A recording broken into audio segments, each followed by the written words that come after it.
Has anyone seen the new Judge Judy series, Judy Justice?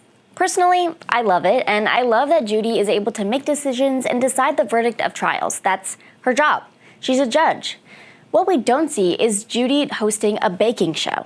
That's Martha Stewart's job. Judy stays in her lane. You can probably guess where this is going based on the theme we carry throughout the show. Welcome to episode 18 of MRC's newest video series, CensorTrack with TR. This week, we're talking about how big tech companies don't just act as open platforms. They act more like judges and dictate what content can and cannot remain on their platform and what is and is not true based on their leftist narrative.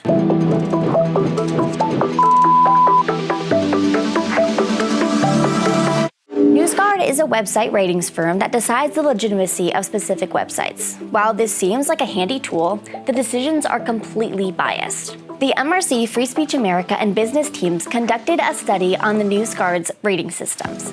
The average NewsGuard score for the left and lean left outlets was 93 out of 100. On right-leaning sites like Fox News, Washington Times, and New York Post, the average rating was only 66 out of 100 from NewsGuard.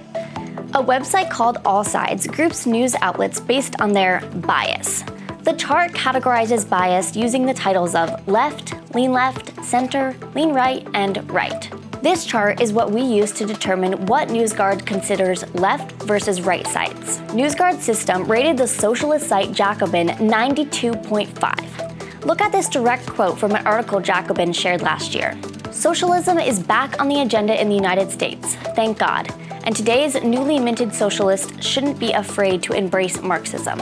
And that site got a score of 92.5?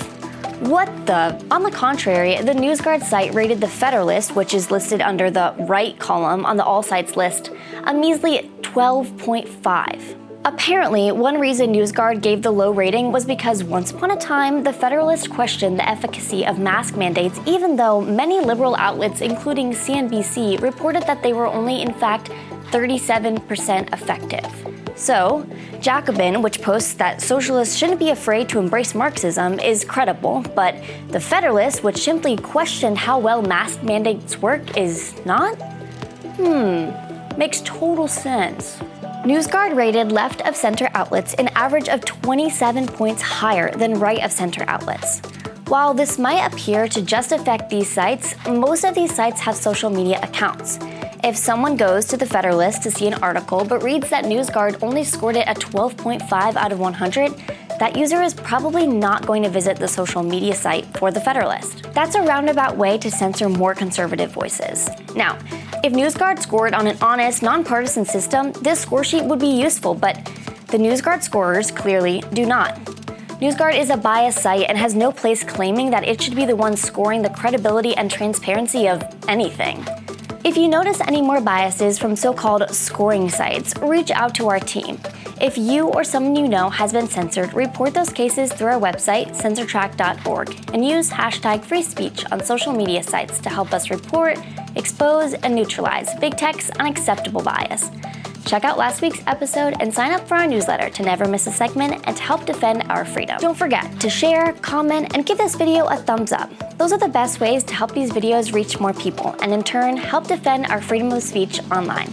Subscribe to our channel and hit that notification bell down below so that YouTube can let you know when a new episode comes out. That way you can watch it while it's still up, since every time we post, we risk getting censored. Follow us on social media too for a behind-the-scenes look at the MRC as a whole.